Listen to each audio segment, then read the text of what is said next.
So this is the sixth workshop. Welcome to anybody who's watching this. It's about markets and NFTs. We'll have a bit of fun on this. Yeah, so this is agenda today. We'll go pretty fast. Trading 101, trading foundation. Then we go into some trading view, and then some basic indicators, and then some demo, and then we go into NFTs. Yeah, so yeah, what is trading, first of all? It's based on literally three things. It's just you have a strategy, then you apply technical and fundamental analysis. We'll get into that. And then risk management. These three pretty much make up what trading is. Or else it's a big difference between gambling because some people just buy and have no reasoning of buying and think it's gonna go up for no reason. That's just, stupid, I think. And then it's pretty much based on probability and timing. Timing is a really big thing in trading. Yeah, and to get good at trading, I feel, is you gotta just give it time. You can't rush things. It'll take a few months, but don't feel like discouraged by that time phrase because it takes a while to like recognize these patterns, but just have fun all the way, like along the way. And so yeah, so it's like four things. One thing, the first thing I feel like the most important thing is reading charts. What I mean by that is like by looking at charts. The reason why I did lines and areas, because I guess it's the most common things people look at. But I encourage you guys to change it to candles. And candles are, you should know how to like read candles because those are big things, right? So each candles are pretty much a time frame. So each candle's a day, but that's the thing. So reading charts is pretty much mean you look at a chart and you're like, kind of know what the momentum is and stuff. And then we get into candlestick anatomy, which is what I'm going to talk about after the slide. It's about each candle look differently. They all have like different lines, what they mean and what the meaning of them are. And then time frame is a big thing. And I feel like especially new traders should not pass probably the 4 hour, to be honest with you. Like you should not go into these areas. You should just minimize that honestly, because that's the 1 minute is pretty much the anxiety chart. So each candle is a minute, and you should avoid that at all costs because it's just useless. And I say there's no point of doing it. So yeah, just don't pass the 1 hour. That's the minimum I say, or 4 hours.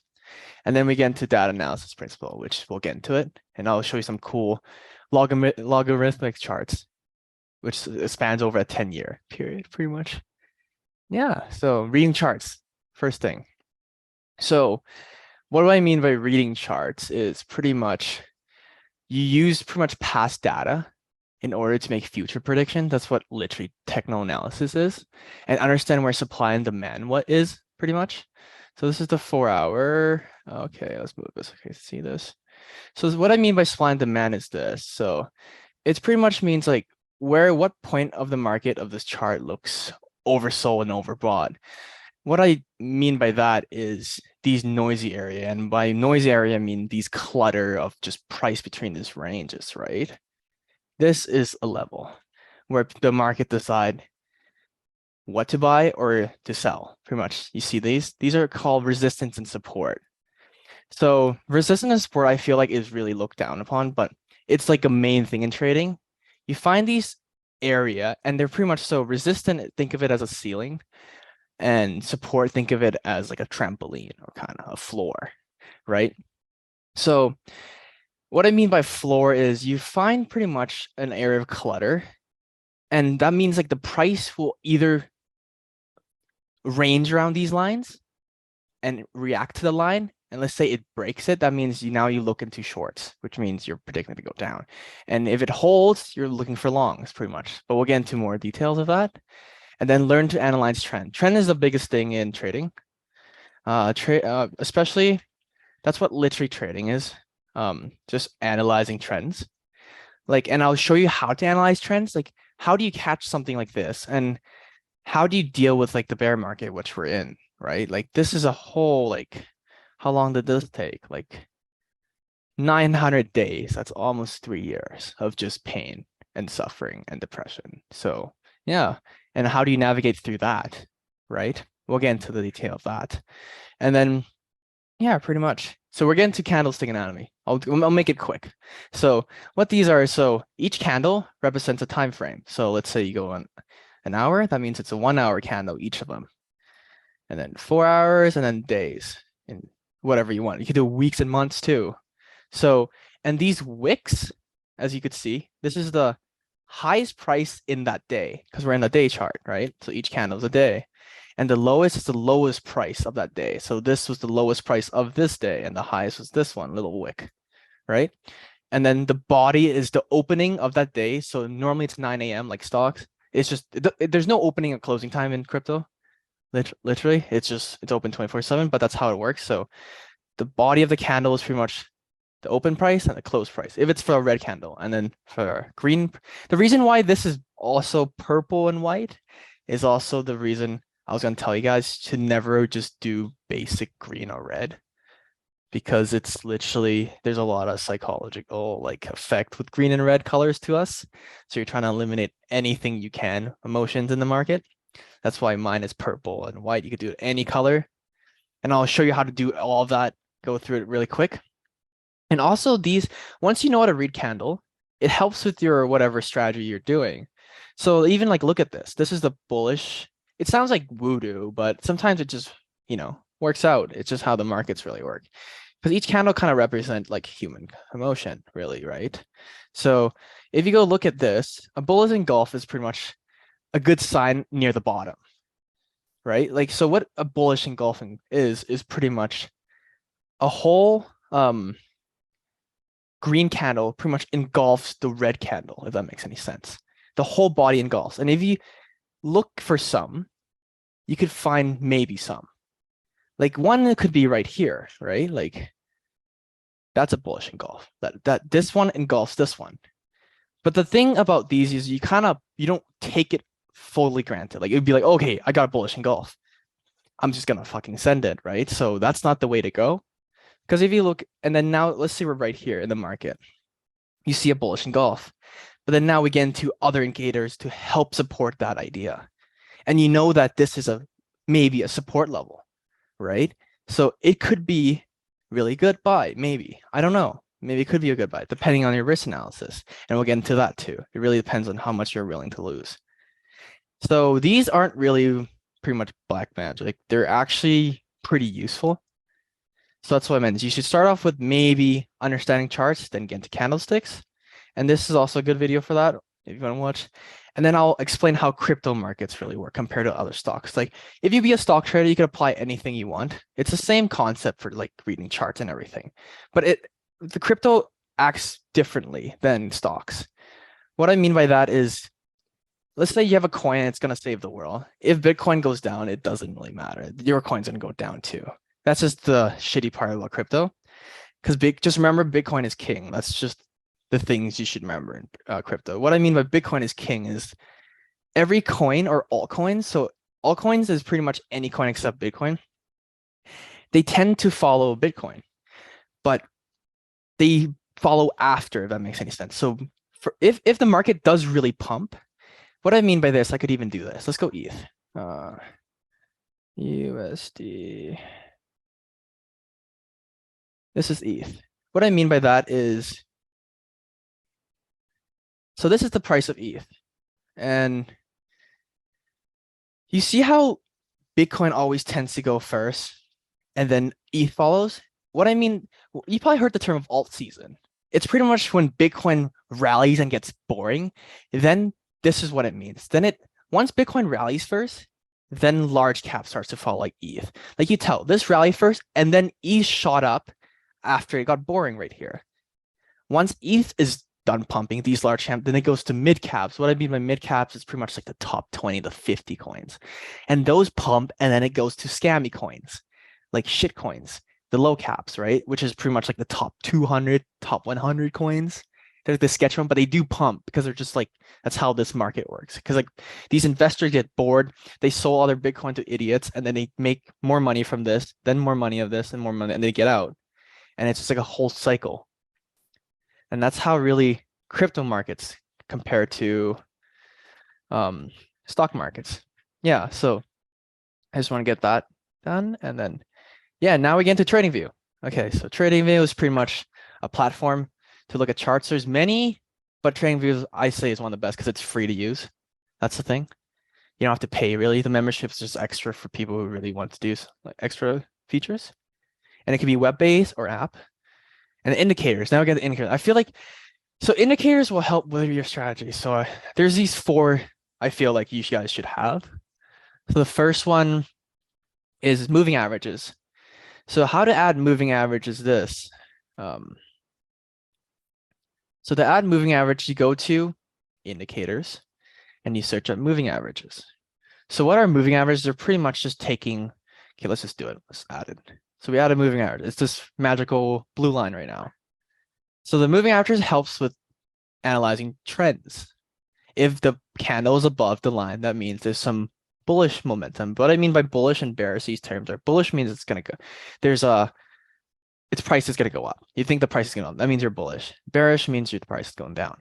So if the candle is above the line, that means it's bullish.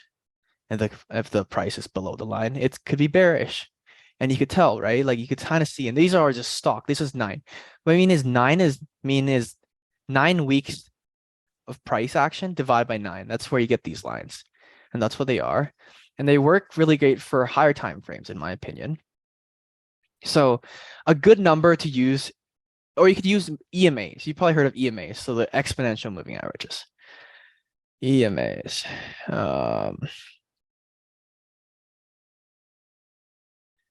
Yep, there we go. So EMAs are pretty much the same as moving average, but it has like this weird math function where it smooths it out. And a good number, as I told you, should never go under 4 hour. A good number would be any number. You could search it up on this website, whatever number. A common one would be whole numbers. It's weird. So 20, 50, 100, do whatever you want. 21 is a good number for weeklies. That's how just take for the reason why I say 21 sounds like a random number, and people use a lot of 21 EMAs. And if you want to change colors, you could go here. You could do whatever you want with this. Let's just go easier to read, yellow. The reason why people say 21, because we're going back to the 2013 bubble now. And the way Bitcoin reacts to this EMA is kind of strange, right? As I said, if it holds it, if the price is above the EMA, it's bullish. And it's been doing this since 2013. It's almost been 10 years. So as you could see, it's like, this is bearish now, right? And once it flips it, flipping it doesn't mean it's fully bullish, but once it holds it, that's where you want to start looking now. Because look at what happened, right? This is what is this? 2014. Yeah, we were still babies, right? So, and then it holds it, and then this is the 2017, right? It holds it. As you can see, it holds it. That's why a 21 moving average is good for the weekly. That's why I say, and you don't really want to go to like the 4 hour and use these because like you have to get more. It won't really work too well because you're kind of your main goal is right now is just to learn charts. You don't want to get into like day trading like that, right? It's so 21 EVA is really good. So you could see, and then this is the 2017, right? If the price is underneath, it's bearish. Look at what happened, right? And then this is 2020. This is COVID lows, held it, and look at what happened. That's the next one. So the really interesting part about this one is this last 2 weeks, it just poked its head out. But poking its head out doesn't mean it's good, right? Like you go here and then you play it. You're like, oh, look at that. Looks like it's about to moonshot. Like, that's not the way to look at these. It's more of like confirming your bias and you just give it time. So, because this is what I call a fake out, which just means it faked everybody out. It held it, but it broke back in. So how to like avoid this? You kind of have to add the resistance and you have to add other indicators and you have to kind of go with, now you get to technical analysis, which sounds really voodoo now. The reason why I show you is because of this. So this pattern right here,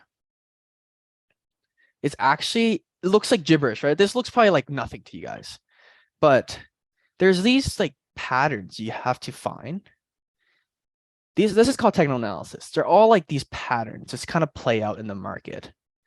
And they're kind of the reason why it's actually not just like black magic. It's just human psychology really and how the markets really work.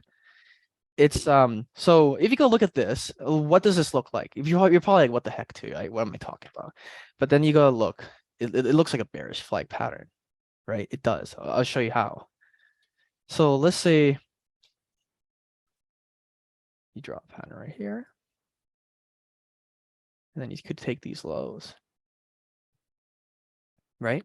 Like this is not the actual maybe total right to the point, but you find these closes and you find that. So that's what a bearish flag pattern is. This is the pole, right? And then now you do analysis on it. It's like, obviously it broke the weekly, but you gotta see what it's forming. And you have to like, look at what it's forming. It's forming some sort of a flag. And then you have to kind of weigh in the risk now. You're like, obviously it broke, but now it broke down. Now it's a bearish flag too. So that's even super bearish. Then you could take maybe a short on the breakout. That's how really you could trade these, right? But we'll get in more detail later. You don't have to really know this. We'll move on. So that's pretty much EMAs. So now, and then we go to RSIs. So RSIs are really good for finding if something's really oversold or overbought. So the easiest way to think of this is you go on the weekly. If you really want just dollar cost average, that's your goal. The top line is 70, this one, and the bottom line is 30. Just remember that. So what this line means is when the line's really near the bottom, the 30 line means the asset's really oversold. And if it's above the 70, it means it's really overbought. So what I mean by that is when it's close to near the bottom, you shouldn't be really panicking. Like you could be panicking. It could go to zero any day. I mean, it doesn't really matter, right? It could go to zero. But when it's like really low in the 30s, there's probably blood on the street. That's a really good term in stocks, blood on the street. It's like everybody's just panicking and like, what the heck's going on, right? So yeah, so when it's close to 30, it's really oversold. You don't really want to be kind of panicking really, but you could be panicking. But you should now look into, should I look for entries maybe, right? It's really close to 30. But when it's over like 70, it means it's really overbought, right? That means like you should start be looking for exits. There's probably going to be a narrative shift. That's a big thing in crypto. There's narrative shifts where the asset hasn't really changed at all, but it's just this narrative, right? Where the whole chart kind of shows you pretty much emotions. Like this whole area was pretty much, the narrative shift was Tesla bought this, it's going to fucking moon kind of thing, right? Like everybody and their grandmas were selling this stuff, right? Like they're like selling their cars and buying this shit.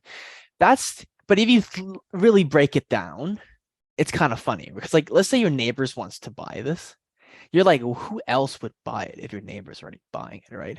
Which sucker would want to buy it other than that, right? You're like, there's no more really buyers. So when it's really over 70, you should start looking for like exits.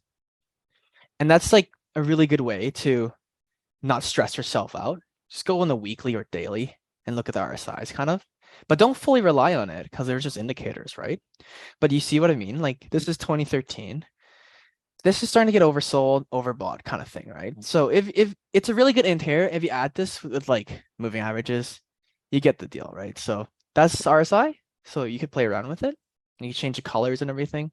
And then we get into MACD. So MACDs are another indicator, which is maybe you should consider. What it does, it's just a momentum oscillator. Yeah, sorry about the Zoom thing. Yeah, so pretty much it's a momentum oscillator. So it's a kind of a good indicator to find if it's starting to slow down momentum, or you should start looking to exit or maybe long. It's just a momentum oscillator. So pretty much what MACDs are pretty much 26 EMAs and I think the 12 EMA. So I think this is the 12 EMA and this is the 26. So when it's the blue lines above the red, that means there's some sort of whatever bullish momentum kind of thing. That's what you could say in stocks. And then when it's opposite reverse, it's a bearish momentum. But you don't fully rely on it because sometimes there's some false alerts. But they're really good to starting to realize, as you could see on the weekly. This is the weekly MACD, and you could start to see, right? Like when the momentum was unreal, right? Like the momentum crosses up and it's unreal. But when you see how it crosses, the momentum stopped, right? It's starting to slow down. That's what pretty much mean. Adding with this and reading charts, it really helps. So that's why MACD is a really good way to help your trading, whatever strategy you have. And then we could get into Fibonacci's. It even sounds more voodoo, right? Fibonacci's. So to get Fibonacci's, you go here. So Fibonacci's are really good for finding retracements and resistance and support. So what do I mean by that is this. So let's say we're right here in November 20. And pretty much, as I said about how do you find resistance and support when the price doesn't exist? It's in price discovery, right? So a good way is to use these Fibonacci trend-based extensions. So what you really do is this. So you take the lowest point of this whole cycle, or whatever it works on lower time frame too. You drag it up to the top of the peak, and you move it down again. No, right there. So what I mean by this is now there's these levels. They're called extensions. So this is a good way to find possible resistance and support. And it sounds like black magic, right? But it's just how really the markets really work. So let's say we play this. You'll see how it behaves, right? Like let's just go to daily, right? We could go to weekly too, I guess. But you see how it kind of, we're gonna go to daily. Daily is better. So you see how it's like kind of acting as these lines act as resistance support. Somehow it works. It's just like it gives you another, how will this bias towards whatever strategy you're using. Because like how would he know that 28 or 29-ish would be some sort of a resistance and support, right? Like you just don't know, but it's a good way. Let's say you're right here and it's gone into price discovery. Maybe here you're like, okay, maybe I hit the first fib level 1.6. I'll just start to look for take profits. And that's one way you could use these fibs. So yeah, that's the fib extensions. And then pretty much for indicators. And then now we get into market psychology, right? So it's like, this is from last week. Like Twitter was pretty much just in full depression mode. Like what I mean with full depression mode, it's just bear market stuff, right? The price has been declining for what? The last 419 days, right? People probably lost it. Probably people are calling for zero at this point, right? The crypto's an absolute Ponzi. I mean, it could be a Ponzi, but I don't know. But so yeah, and this rally was pretty much this rally. This seems like a little one, but I mean it's better than nothing, right? 25%. This FTX move was what happened to FTX when it, you know what happened. So yeah, and this everybody's pretty much saying like scam rally, and then it dipped back a bit, and then it's like, you know, you're a fucking idiot. This is a scam pump, right? And see what happened, right? And this is like, that's how like my market really works. It kind of just rinse out the impatient to the patient hands. Really, that's how really markets work. So yeah, what else? So these two are really good to find the greed level. So I'll just pull up a Chrome.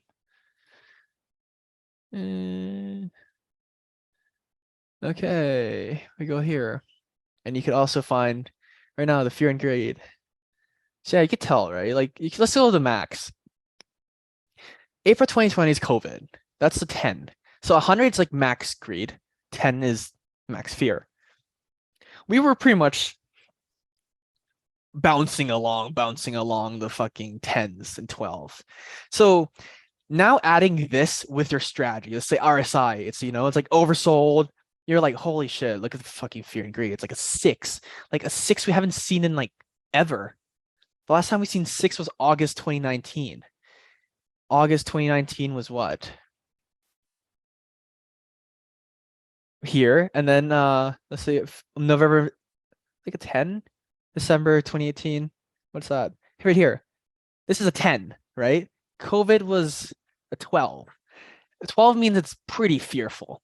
And we were pretty much, we're at 6. So maybe if you have a dollar cost averaging, what do I mean by dollar cost average? Like, let's say you have $10,000 and you have 1 year. Maybe you split it into 12. Do 10,000 divided by 12, and you're going to do that consistently, no matter what, right? But that's not really the right rate to do it. I mean, I say to keep a plan, but use some chart analysis you do, and then maybe let's say it's really oversold. Double down. If it's overbought, don't do it. Keep it for the next term. But always constantly do it no matter what. And that's how eventually you'll break even or make money. It's the easiest way, like less stress, whatever, right? So now you do an analysis. It's like a 10, and our size of 25. It's like, honestly, I'll take the odds right now. And what you could do is, that's what I meant by risk analysis, right? What people normally like to do is, these are long. So it means it's blue means it's you're longing whatever you predict. And shorts, they normally take the lows. The easiest way to find support and you find the lows, right? So let's say you don't want, your odds are like this. Like, let's say if the price breaks underneath here, you're taking the L of like a 1500, like a 1500 L. Like, it doesn't matter, but you're willing to risk this. And that's what I mean by risk assessment. It really depends on the person who you are. So let's say you're a really risky person. You could risk even more, right? But that's the thing what I meant. So, and then look what happened to markets. The markets were like literally wanting for zero. But I'm not saying this is the next run. It could also just be another scam. So that's what I meant. You just gotta take day by day. And then don't read too much Twitter, because Twitter could be cancer sometimes. But yeah. That's a TradingView. Okay, the TradingView demo. I'll do it really fast, really fast. So watch list, you can add stuff to this. Watch list, alerts. You can make alerts. So easiest way to alerts is like, let's say you don't want to watch the market. You right click, add alerts, and you can name it whatever you want. Name it. I'll name it something now. And you could create an alert. So when price passes this, it'll alert you to your phone or whatever you have. So yeah, that's alerts. This is, let's say, the highs or lows of today. These are the price of high and lows. That's about it. And then these are, if you don't know what kind of stocks, these are all stocks, US exchanges, all the hottest tech stocks, and the biggest losers, the biggest gainers. That's what they are. And these are pretty much calendars, earnings, whatever. If you follow economics or the Feds and stuff like that, these are all important if you want to. And then ideas. These are my ideas, but you don't have to. Their ideas are pretty much like these. They're just pretty much random chats. What people think. That's a good way to find market sentiment. Is like you go on these chats and be like, okay, what are people saying? Like, imagine everybody just saying, oh, yo, it's gonna go to 0.00000. You know, something's gonna happen. It's gonna, it's always gonna do the opposite. Normally, that's how markets really work. And these are discussions. And yeah, these are private chats. And then yeah, that's about it. And also a good thing is, if you're like, okay, this is kind of overwhelming, I don't really want to use my real money. A good thing is this, you do paper trading. Paper trading is pretty much a fake account with fake money, and I encourage you guys to do it to test out your strategies. It's because they are pretty good and they're pretty legitimate. So definitely go try paper trading out, see if your strategy works and you're not losing any money. So yeah, that's about it for I feel like I want to talk. And I could, after recording, I could talk more about this stuff, but I feel like we don't really have time. But then we're getting to NFT marketplaces. So the top 3 chains for NFTs right now are Polygon or Matic. Am I recording? I am. And then Ethereum and then Solana. Solana was kind of hot, but then it wasn't really hot, to be honest, because the price kind of just shot to bed. And like people aren't really buying NFTs for the picture, to be honest with you. Some of them. Only some art. Because like Solana has took a fat hit, like a really bad hit, I say. Let's go here. Doesn't matter, right? Like this is a fat hit. Brought these like whatever. The biggest one is like called OK Bears. They're literally stupid ass looking bears, right? And it's like if you bought it here, it's like literally $1,000 and it's for sold. And then it's like look at this. It's like Solana got hit like one of the hardest altcoins. Like let's say someone who bought at the Pico top. And the Pico bottom, 96%, you know what I mean? Like you wouldn't be like looking at your bears and be like, yo, this is some good art, you know? Like you'd be down pretty bad. So that's what I mean. Solana kind of just slowed down a bit. But Solana's still good. No hate. But Solana is centralized, pretty centralized actually. And then Matic is just built on, it's a layer 2 on Ethereum, so it's really good. Also, fun fact, the Trump NFT is built on Polygon. Yeah, so these marketplaces are pretty much let's see if anybody's joining. Wait, hold on. Let's see. Okay, we're good. Okay. So yeah, so these are the top marketplace really, and you should probably stay with these top marketplaces as a reason, because you don't really want any bootleg marketplace, because they could literally drain your wallet and it happens a lot. So yeah, let's go big screen. It doesn't matter. Okay, yeah. So Magic Eden's the biggest NFT marketplace on Solana, Variable. These are all on what's it called? Ethereum, and this is on Cardano. Yeah, so OpenSea is one of the biggest one, because I guess it's the interface that got people. It's like, I guess that's the important of interfaces, I guess. It was really easy to use. How about that? But yeah, And Beeple dropped his first ever drop in 2020. You probably know Beeple. Beeple was like one of the guys who sold that picture for 69 million. But yeah, he dropped his ever first drop was on Nifty. Nifty was pretty much the OG. And super rare is more for people with money. To be honest, it's like really like collective art. It's not really these profile picture stupid ones. So it's actually some cool stuff on super rare. There's some cool sick artists on there. But yeah. And like the project histories, right? So I feel like the only three you guys should really know is these three. So Larva Labs, the one who made CryptoPunks in 2017, and they made Meebits and stuff like that. So these guys are the literal OGs. Yuga Labs is pretty much the one who made the stupid monkey Bored Ape. Just kidding, they're not that stupid, but yeah, they're kind of stupid. But yeah, the Yuga Labs are pretty much the one who made Bored Apes, Bored Kennel, Mutant Apes, stuff like that. And then Art Block is a really big one. They pretty much what they do is they're pretty much the middleman. They bring all these artists and generative art, and they collab with them. And they just help them mint stuff. And the most famous one are these Fidenzas. So these Fidenzas are pretty. They look kind of alright, right? But they sell for over a few millions. Some of these, right? They're like some serious money in them. Yeah, that's the most famous. And these ones, they're called squigglies. They're literally squiggles, but yeah, they fetch over almost a million too. Some of them, right? It's just stupid. I guess there's art in different people's eyes, but yeah, they're mostly generative art, but they're really big piece in this industry, I feel. But also recently, Larva Lab's not really a thing anymore because Yuga Lab brought it, so they pretty much have a monopoly on all the whole market. So these are, if you really get, okay, so these are trading tools for NFTs for people who are like trading NFT to flip it. That's the really thing. So if you really ham into it, you should look into IC tools. You kind of have to pay. It's like $5 a month or something. But or you could just use the OpenSea, which is free. It's like it's literally the charts I told you, like like how we're looking at Bitcoin charts, but it's for NFTs.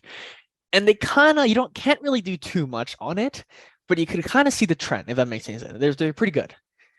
So yeah, so these are trading NFT tools, and these are the projects. So a great website for this is NFT Now. I'll search up for you. The NFT Now has a cool website. They pretty much have all the latest news of everything, all NFT related. Deadfall is a project, Doodles 2 revealing, so you could click on them. There's the newest one, right? So these just an article, cool things about it. It's a really good website, in my opinion, to get your source about NFT. You want to keep up with it.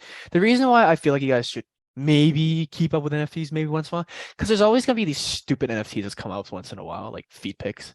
I'll show you guys later, but it's just like there's like stuff like this that sometimes you just makes dumb money from just literally minting free mints. So yeah, so these are pretty much the tier list if you guys are interested. You guys don't really have to know about any of these, but mostly probably maybe these ones.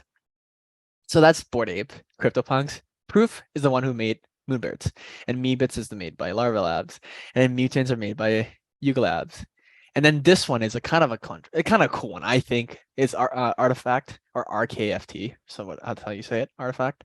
But they're partnered with Nike, so that's the actual Nike pretty much company, like Converse or Jordan. This is an actual company Nike owns, and I'll show you later. And then Moonbirds are the stupid-looking bird made by Proof, and this one was peaked at something dumb too, like 40 ETH when the ETH was like 3 grand. And this is Doodles, who's made by an artist called Birdtoast. We'll get into that. He's from Vancouver, I think. Cool Cats are pretty old. Cyberpunks are pretty old, but yeah, these are pretty much really what you should know. That's the bear I'm talking about, the Solana bear, the stupid looking bear. Yeah, so these ones are like literally down 100%. And then the Squigglies. And then this is Azuki, it's an anime one. But yeah, you don't really have to know any of these because they're pretty much. But if you were curious about them, they all have projects. So the reason why these aren't really collective art, they're more of like PFP arts, that's what we're called, like profile picture art. That's why they all look like this. And they're all like mostly 10,000 each, which is kind of weird. And they're all randomly generated. So yeah, let's go look at a fucking NFTs. You guys are down for that. But we'll look at it fast. Let's see what other slides we have. Let's just look at the slides first. We'll explore after. But yeah, so we can get into crypto Twitter actually. Let's go to crypto Twitter. So the reason why you should use Twitter is because sometimes you find some cool coins and some cool NFTs. Like what I mean by cool NFT is like Bored Apes. Like it sounds dumb. Like Bored Apes sound dumb, right? You're like, oh, whatever. They're like 100 grand. But people on Twitter in March of 2021 were tweeting about it. There were literally like $50 mint, $100 mint for a Bored Ape, right? So if you kind of found the tweets, and that's like how most NFTs I found. is these like you find people on Twitter and they kind of just like talk about it and you go check it out, right? You don't have to go mint it, but sometimes they could like literally make life-changing money, right? Like let's say you go mint 3 apes and it was like $300 total. You would have made like probably close to 2 million, right? So at the peak, right? So that's the thing. So it's not like fully stupid. That's what I meant by you should not just like fully not look at NFTs when it's just down bad, but like once in a while, there's always going to be something pumping. But that's the thing. It's just fun to crypto Twitter. But the benefits of crypto Twitter is like finding new coins, finding high project, free technical analysis. That's a really good thing. That's what I use mostly for. And hear others people's thoughts about the market. Because like sometimes we're really biased and we don't even know. That's why you should actually just it's good to have someone to like contradict your strategy. And then keep up with current and economic global news, which is really good. And then keep up with the latest in crypto space. So the drawbacks are chilling. So chilled mean is like someone's pretty much pumping so they're pretty much talking about a coin where they already bought and they want you to buy it. You pretty much their like exit liquidity, if that makes any sense. Like you're gonna buy their bags and they're just gonna get out and make money off you. There's a lot of that, by the way, so keep in mind. And there's a lot of misinformation or FUD, which is a big word in crypto. It's kind of dumb, but it's pretty much what it is. It stands for fear, uncertainty, and doubt, and it's pretty much just like whatever it means. Fear and uncertainty and doubt. It's just like misinformation, but it's just a thing in crypto. And then read some brain dead comments, and then a lot of farm engagement tweets. What I mean by that is like someone will post like Bitcoin to like 5 million, and it would just get a lot of likes because that sounds really good, right? But it's fake. But that's what I mean. And then I went by Hopi and Bulltard. It's like actually a word in crypto, but it's just like these people who are always bullish in the market, no matter what the market is. Let's say the market dumps, like they were always bullish. If that makes sense. It's kind of toxic to be fully bullish without actually acknowledge the economic space, because like we're kind of going maybe through a recession, possibly, right? So, and then there's PTSD bears. What I mean by that is literally people who survived the 2017 bear market are getting like some mad PTSD, how depressed they got. So they're pretty much never convinced the pump is real, if that makes any sense. They're always gonna keep thinking Bitcoin will go to zero, like 10K again, like when it's just going up slowly, if that makes any sense. But yeah, that's crypto Twitter. And these are pretty much Twitter users you guys should check out. And I made a list for you guys. And these are some of like, I think, interesting people if you guys go check it out. So these are for economics, really good. She's really good. Crypto markets stuff. I think these fours you should follow. They're really unbiased, just crypto news. Watch Your Guru is really the fastest news. Like if you like, they'll post the tweet something. I don't even know where they get the information from, but like really, really fast news. Like you could, like FTX was like on the bankrupt, they would get like the first second kind of thing, or like he got arrested. That's the first thing. Watch Your Guru, and then like Zach XBT is kind of a cool one. He's pretty much he worked with CoffeeZilla a couple times. You guys know who he is, and he's just exposes people of scams because this happens a lot. And then there's memes and some NFT people. That's what I meant. Like if you want to follow some of these, just to get your maybe one of these, and then maybe what's new, and then technical analysis of this. But yeah, that's pretty much it. And I'll go into NFTs just real quick before you guys go. So yeah, so this is OpenSea. So as you can see, this is the newest project, the latest project is this project by Porsche, I guess. You're pretty much buying virtual cars. Just kidding, but there's some cool stuff. That's Porsche. So you go to top, and then you go view all. So, and then Sewer Pass is the newest one by Yuga Lab, the person who made Bored Apes, right? So you can see the floor. Floors means the lowest or the lowest price you could buy whatever that monkey is. So right now it's 72.15. They're all in ETH. Sales are the top, like how many sales in a day, unique owners. So this is also a cool one. Unique owners is a good one to look at. When it's really low, you should be aware, like this, 37% or 27%. That means a lot of people have like 5, if that makes any sense. You know what I mean? Total item is probably like, what, like 10,000, and there's only 3,000. That means there's an average of 3 per person. That means like you should be beware, but don't worry about CryptoPunk. CryptoPunk is an OG, but that's what I meant. Just be wary if it's like really low, because that means there's a lot of whales. What I mean by whales is like probably people with like 10 plus NFTs, and they could just dump the market at once. Because a floor is not really a floor when there's no demand, right? These are just virtually like floors, but they are floors for now for some projects. But when there's no demand, these floors are like literally stupid. They don't make sense. But yeah, so this is the original. You guys probably seen Bored Apes. They're pretty much like 70 ETH, right? But you seem like, what the fuck? Who would pay for this? Some people do, I guess, because a lot of stuff you got 118 grand, but the peak was like 500,000. So these guys are, some of them are down bad. And then what you could look at each of them is the histories of them, right? Transfer, sales, see how many, like Like all these sales minted. So this person, like, sold it for 0.4. If they held it, they would have made 100 grand, but you know what I mean? But it's just cool. That's how you do it. And then these attributes, if you're really into like rare monkeys, these should have lower percentage. And then listings, these are offers. How many? So this is the lowest offer you could take. If you're the owner of this, you could take this anytime. Mostly they're under the floor by a bit. See, it's like 8% below. So that's pretty much Bored Apes. They're like the main thing about NFT, I guess. But that's monkeys. They made Mutant Apes. Came out in November 2021. And then yeah, that's pretty much monkeys. And then I'll get quickly into other projects. Oh yeah, Doodles. Doodles is another cool one made by Vancouver. Duplicators are the one made for Doodles. If you guys are interested, but yeah, you guys can unmute too if you guys want to talk about this stuff. But Trump, these are actual Trump cards. Like Trump made this. Not maybe Trump made this, but he hired some dude to make this. And they're kind of jokes, let's be real. Like what the heck is this, right? Like, but they did sell. That's the thing. He made millions, right? There's 45,000 items. And the volume's almost 10,000 ETH. Like it's not like some joke, right? It's like the lowest one you could buy is and hang on your wall if you're a Trump supporter. But $600, the cheapest one you could get right now. Yeah, this space is kind of stupid, right? And then what I mean by like free mints are these. So goblins. That's why these are mostly cool, like free. So this was all free, by the way. Like if you were in, like that's what I meant by you should stay on it. Twitter. This was free, and it's like at peak there was a couple. I think it was close to 20 grand. At peak. Right now it's 1,200, which is like a lot of money, right? But that's what I meant. You could have made 20 grand by just a free mint.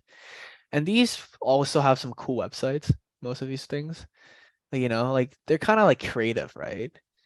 So that's what I meant. So they're cool, I guess. But yeah, that's pretty much NFTs. And then maybe I'll get into one more few ones, maybe some noticeable one. Punk V1s are pretty much punks. So the OG ones are punks.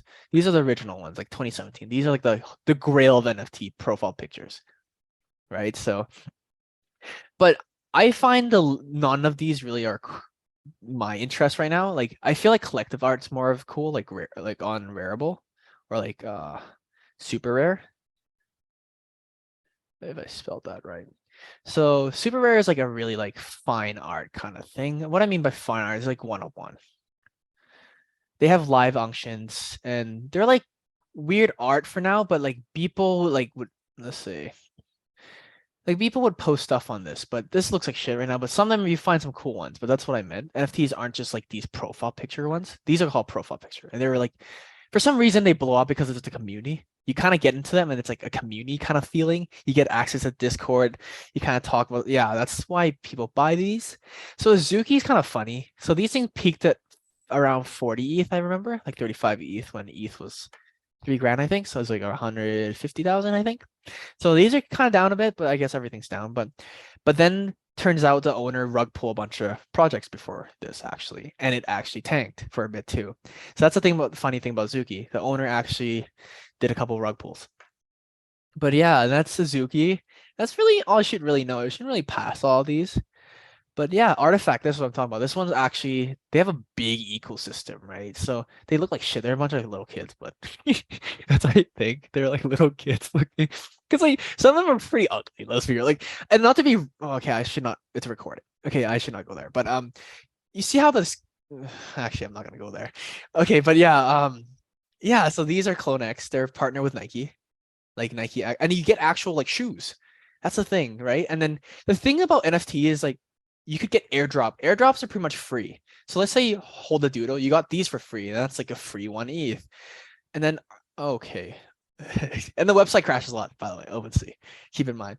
So yeah, Artifacts is one of the biggest, I say, airdrop project, which kind of ruins it a bit because everybody always wants the next. Like people only buy like CloneX when they're gonna drop something, and it's kind of this hype cycle where when they don't drop anything, the value kind of tanks. So yeah, that's Artifact. But they have virtual shoes if you're into shoes and stuff. They have a really cool ecosystem. Moonbirds are the one I talked about. Bunch of Silicon Valley people were buying these. Like literally, they look stupid, but they peaked at like 150,000. Really? Yeah, it's also stupid. In like 3 days, by the way. And the mint price was 3 ETH, which just sounds stupid. 3 ETH at like, so the mint price was like 8,000, which is ridiculous already. But people bought it and it went up to like 150. I think it went up to 40 ETH, I think I remember. But yeah, these are pretty much all I really want to. Oh, we can look at memes. So the meme ones are Milady makers. These guys are a meme in crypto, really. Like people just buy them for the memes. But like they're kind of jokes. Like they have a score and they look like shit. So that's the thing. Don't underestimate memes in NFTs and crypto. They always pump. Like Goblins were a meme. The first meme was Toads. Like these were a meme. They peaked at like 10 ETH, right? So they're always. But the latest meme was feed pics. These were free. But yeah, if you want some virtual pixel feed. But yeah, that's pretty much NFTs. So yeah. Oh, one last thing. For each of these projects, you could. That's what I meant. So you could go to analytics. Where analytics? Yeah. So it's like free. So you can look at charts. You could do like it kind of behaves like a normal chart, right? Like you could actually like, if you want, draw support and resistance. But we'll get into more. We'll make another workshop and we'll talk more about it. But yeah, and you can see the live activity, owner, live feed, who bought what, right? Someone bought this 4 minutes ago, 2.4 ETH, which is probably around, I think, 5,000. But yeah, well, thank you for coming to the what's it called?